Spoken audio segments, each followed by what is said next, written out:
San Lucas Challenge. ¿De qué se trata? Estudiar el Evangelio Sinóptico de San Lucas durante 24 días, del 1 de diciembre al 24 de diciembre. Cada día proponernos con preguntas de observación y reflexión que nos lleven a conocer más a Dios a través de cada capítulo del Evangelio de San Lucas. Tu apostolado católico familiar Hechos. Hoy vamos a estudiar en el quinto día del San Lucas Challenge el capítulo 5. Nos vamos a San Lucas capítulo 5, versículo 16 y 17. Aparece la oposición, escribas y fariseos. No tenemos aquí más de 2 versículos, pero tenemos que detenernos en ellos, porque marca un hito. Los escribas y los fariseos aparecen en escena. La oposición, que no se daría por contenta hasta llevar a Jesús a la muerte, sale a la luz.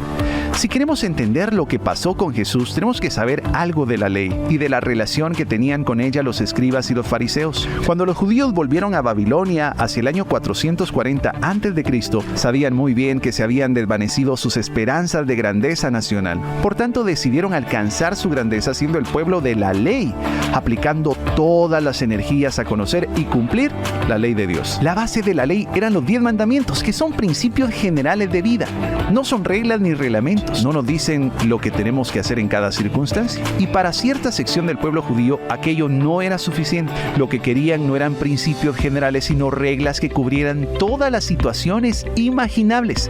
Así es que se pusieron a deducir y elaborar todas esas reglas a partir de los 10 mandamientos. Perdón y sanidad. San Lucas capítulo 5 del versículo 18 al 26. Aquí tenemos un relato que es todo un cuadro. Jesús estaba enseñando en una casa. Las casas de Palestina tenían terraza con un mínimo de inclinación para que cayera el agua de la lluvia.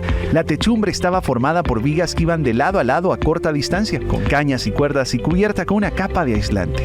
Era lo más fácil del mundo, el quitar el relleno entre 2 vigas. De hecho, los ataúdes se metían y sacaban muchas veces por el techo. ¿Qué quiere decir este pasaje acerca del perdón de los pecados? Debemos tener presente que se consideraba que el pecado y el sufrimiento estaban íntimamente relacionados como causa y efecto. Se daba por sentado que si una persona estaba sufriendo, sería porque había pecado, y por eso el que sufría tenía a menudo un sentido de culpabilidad. Por eso Jesús empezó por decirle al paralítico que se le habían perdonado los pecados.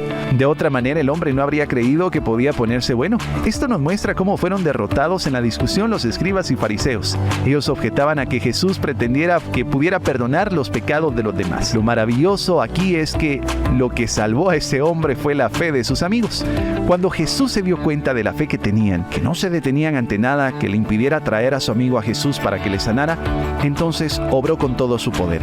Gracias a Dios es parte de la trama de la vida y del amor que haya influencias preciosas que salvan las almas de los hombres. Esto sigue pasando hoy en día.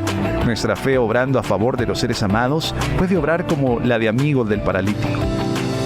Todos se asombraron al poder de Jesús y los escribas y fariseos tuvieron que cerrar sus bocas una vez más. Hoy, en el San Lucas Challenge, quiero que por favor traigas a la mente a esa persona, a ese amigo, a esa amiga que te llevó a los pies de Jesús.